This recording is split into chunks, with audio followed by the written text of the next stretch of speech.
guys, my name is Dante, and welcome back to Overpaint. Today's patient is Paula Vizcaino. Most certainly not the way to pronounce that. Paula. Hey Paula. Hey Boro. I've been watching your channel for maybe 2 years, and I have to say that I've improved thanks to your videos, so thanks. Awesome, glad to hear that. This is a fan art of Geralt, the main character of Witcher, specifically Witcher 3 judging by the design of the outfit. I wanted this artwork to be very impressive and I tried my best to achieve this. Well, I can see that. You can see how much effort I put on the face, but as you look to other parts, such as the background or the foreground or even his feet, the quality and the amount of effort decreases. This is because I have a lot more practice on faces, but the ground and feet I don't put such that effort and kinda do it in a hurry. Honestly, I don't see a problem with that. It's just about how exactly you don't put effort into certain things. Especially considering this is just ground, how important should it be? Sorry for the long post and hope you like it, Paula. Well, I sure do. This is an amazing artwork. Geralt's face is indeed just like in game, or better. The detail on the outfit is also very impressive. So Paula mentioned that the artwork gets a bit too dark, unconsciously making the image very dark, and you can see it very well at the belly area. Even though this isn't supposed to be nighttime. This isn't nighttime. I was very much sure this was nighttime, but it is in a foresty area, so this is just deep woods. That's why it's darker. Well, maybe we'll make it a bit brighter to make it look like the deep woods, but during the daytime. Now, I want to start with somewhat accurately, carefully cutting out the whole Geralt from the background, because I'm gonna be changing the overall lighting of everything, lightness of the background, and that will be done much better if we cut out Geralt.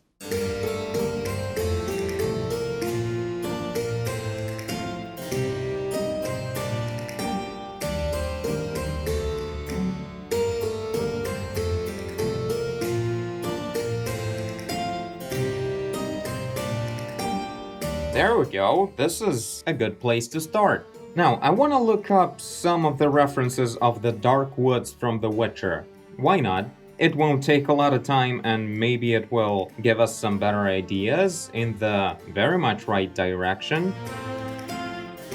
Alright, so whenever we get dark woods, we get a lot of air perspective, which is something I expected, like a mysterious mist. So let's add that to highlight Geralt's silhouette, because that's really one thing that is bothering me in this picture. It feels like we're at the bottom of a well, and it's just incredibly actively dark in here. So dark that Geralt is like under one little candle or something, and only his face is lit up. Well, Paula said all of that, so yeah. Let's add the air perspective. And it should be specifically deliberately not green, and the reference we have it's kind of cold blue, and that's a good idea. So we would play with a different color for the air perspective, so we would have a more of a colorful picture.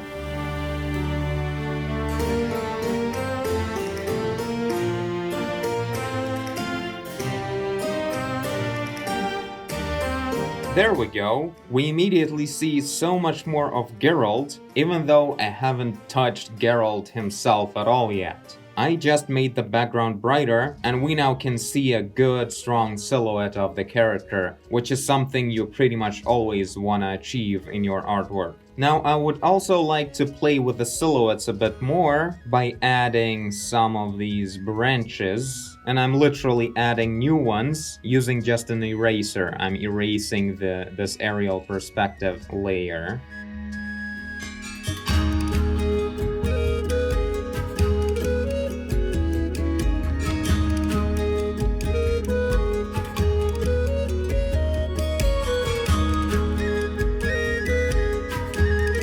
And even stronger contrast, stronger brightness at the very distant area, like close to the horizon, when we see even deeper into the woods further away. Also a great chance to show a little bit of more just silhouettes of trees, some kind of vertical lines like that, so it wouldn't look blank and show even like a hint on a very dense, high detail forest. And that looks fun. Yeah, you see a lot deeper. In the original, it almost looks like there's a wall, a stone wall in a way. And this way, it feels like it's going deeper in there and there's like more forest.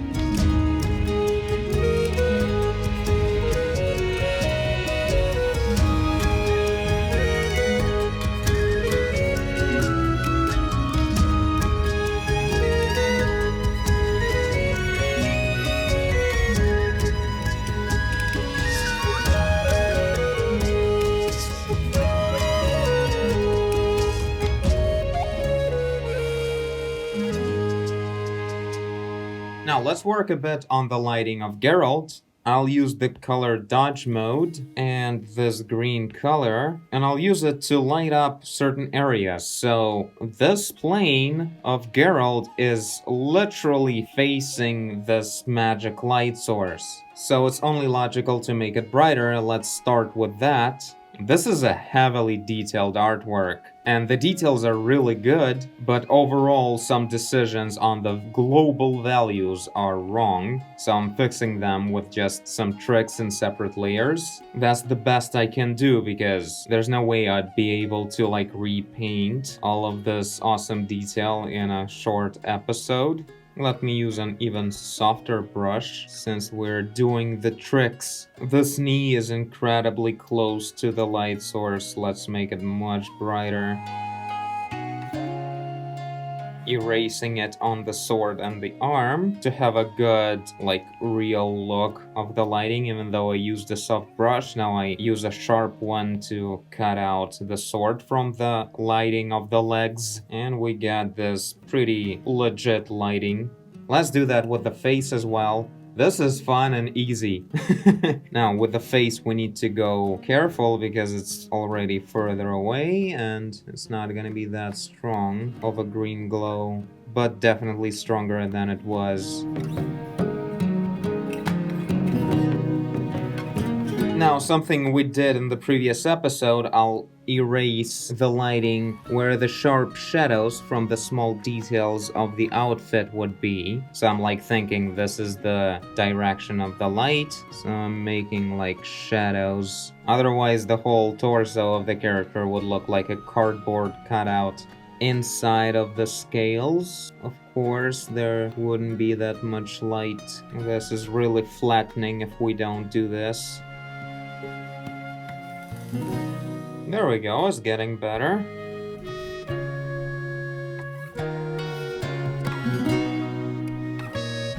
So this is a good example of like advanced lighting using that whole donut tutorial technique.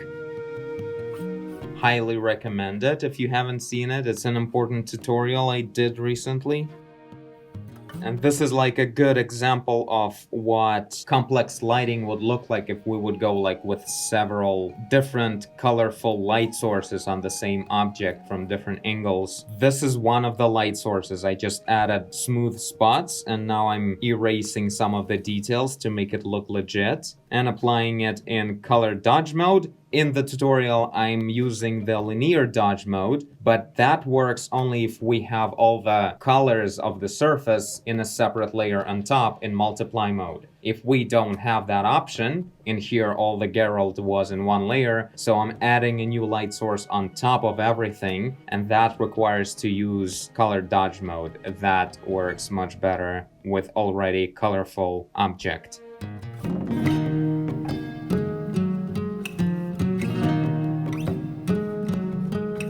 As the round surface of the torso curves away over there, it's getting like softly darker. Since the light source is like mostly facing at this point, all of that in the back quickly becomes darker because the stronger the angle, the more surface we see in the same amount of distance on the canvas. Meaning like this distance is the same as this distance because curvature makes more distance visible in a shorter space on the canvas. And that's why the gradient of the lighting becomes more extreme as it curves away. When you pay attention to that and make good, strong gradient transitions at the edge of the round objects, it immediately looks much more three-dimensional and awesome. I'm trying to give some advanced advice, since this artwork is obviously a high skill level. But yeah, the main thing about this character is just about choosing proper brightness overall, and in the background and on the secondary light source that's like there's no other light source on this side of Geralt but this green thing, so we need to use that to show the character.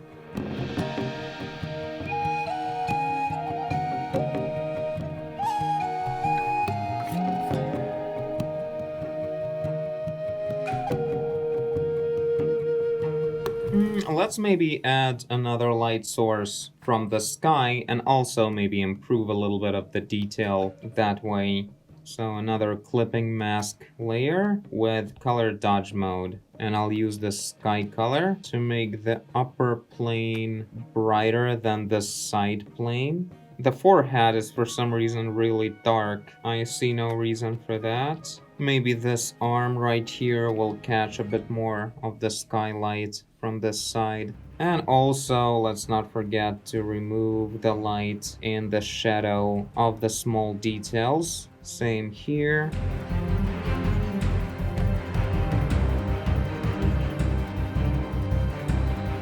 Upper plane of the second sword.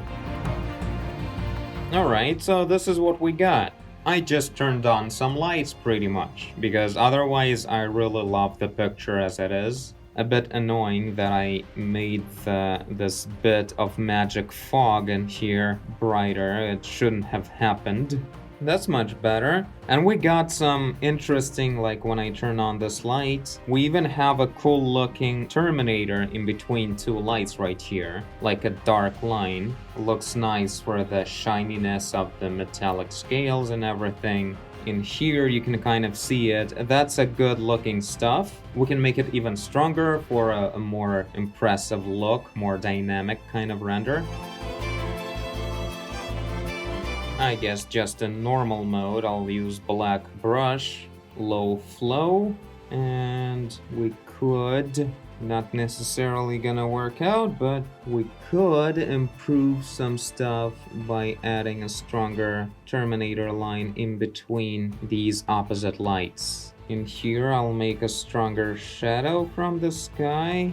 This line, this is a cool looking line. We can adjust it how much we want it. I'll make it just a little bit, like 50% of what I did. Now, one last thing I would improve, but I'm not sure how exactly right now, but like this part, I said it before and I'll say it again, never use like when you're actually painting. Right now, I did use the soft round brush because I was fixing the lighting overall in a separate layer, like on top of the actual details. But in here, actual details were created with the smooth soft brush, and this looks like this is the most awkward part of this picture. If it would be painted like this with just brush strokes, it would fit in so much better as a painting. It would look like something interesting. It would have some sharpness to the brushwork. It would have some meaning in the direction of the brush strokes, because you can see that. When the brush is so smooth, you can't see any direction, any intention in the brush strokes, and it looks gross. I don't know, I can say this is just my opinion, but my opinion is this kind of brushwork sucks. I'm gonna just go ahead and blend it around with my blender to bring more interesting base. Because even just painting over such a smooth situation right here, like perfectly digital smooth brushwork, it will be really hard, because any brush stroke I'll add to the picture, it will immediately stand out as something more sharp and definitive. So at first I'll just blend around to make that definition show as is.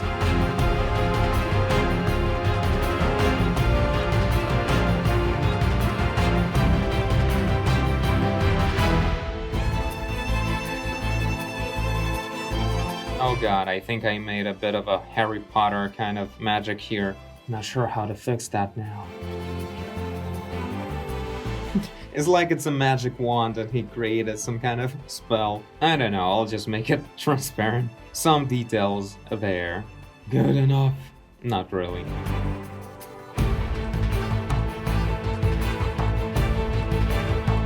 adding some actual like landscape foliage details catching the light. Foliage sticks out, so it's facing the light source like this, and we'll have much more of this kind of action with the lighting here, instead of like lighting up some kind of flat surface right underneath the magic. In here, most of the leaves, most of the grass stems, they're facing sideways and not looking at the light source.